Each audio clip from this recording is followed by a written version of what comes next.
সুপ্রভাত। জি 24 ঘন্টা ডিজিটাল পেজে আমি অয়ন আবহাওয়ার সমস্ত আপডেট নিয়ে আপনাদের স্বাগত জানাই।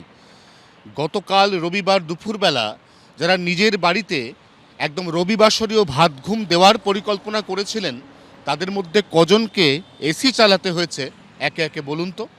গতকাল রাতেও অনেকের বাড়িতে এসি চলেছে, কারণ কলকাতা শহরে গতকাল রাতের তাপমাত্রা এই সময় স্বাভাবিক তাপমাত্রা থেকে 4 ডিগ্রি বেড়ে গিয়ে 25 ছুঁয়ে ফেললো। গতকাল দিনের তাপমাত্রা মরশুমে প্রথমবার 32 ছাড়িয়ে গেল, যে তাপমাত্রা আগামীকাল দোলযাত্রা এবং পরশুদিন হোলির মধ্যে কোথাও কোথাও 34 বা 35-এর ঘরেও পৌঁছতে পারে, এমন পূর্বাভাস আলিপুর আবহাওয়া দফতরের। মার্চেই তীব্র গরম। মার্চ মাসের মাঝামাঝি সময়ের পর থেকে রাজ্যে যখন ভোটের নির্ঘণ্ট ঘোষিত হয়ে যাবে, তারপর রাজনৈতিক উত্তাপের পাশাপাশি থার্মোমিটারের পারদ ক্রমান্বয়ে চড়চড় করে বাড়বে। মার্চেই একেবারে শেষ দিকে পরিস্থিতি অনেকটাই উত্তপ্ত হয়ে উঠতে পারে।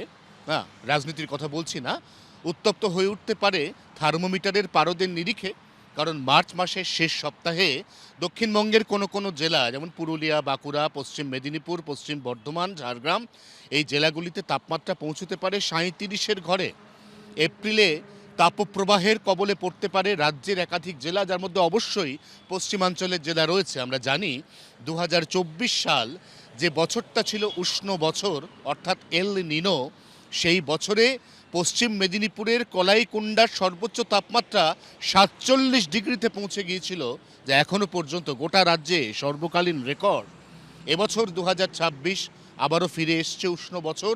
সেই উষ্ণ বছরের হাত ধরে ঠিক কতটা উষ্ণ হতে চলেছে এই বাংলার মাটি, তার উত্তর পাওয়ার জন্য অপেক্ষা করতে হবে এপ্রিল মে মাস পর্যন্ত। বর্ষা অন্য বছরের মতো স্বাভাবিক নিয়মে এবার আসবে ভারতবর্ষের মূল ভূখণ্ড কেরালে, কিন্তু তারপরে বর্ষার অগ্রগতি কিছুটা বিলম্বিত হবে, এমনই লং টার্ম পূর্বাভাস নয়াদিল্লির মৌসুম ভবনের। এক্ষেত্রে জুলাই মাসের শেষ দিকের আগে বঙ্গে বর্ষা প্রবেশের কোনো সম্ভাবনা কার্যত থাকছে না বলেই মনে করছে হাওয়া অফিস।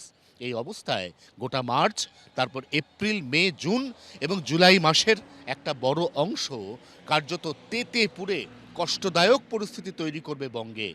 এবার বর্ষা হলেও তা আশানুরূপ বা কাঙ্ক্ষিত নাও হতে পারে।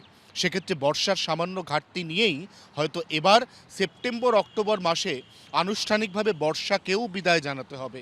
সব মিলিয়ে এই বছরটা যারা বাইরে কাজ করেন, যারা সরাসরি রোদ গায়ে মেখে কাজ করেন, তাদের কাছে অত্যন্ত কষ্টকর হতে চলেছে।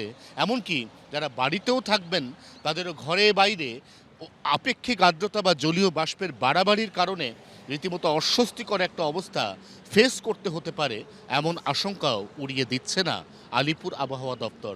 জি 24 ঘন্টার জন্য ক্যামেরায় জয়ন্তর সঙ্গে অয়ন, কলকাতা।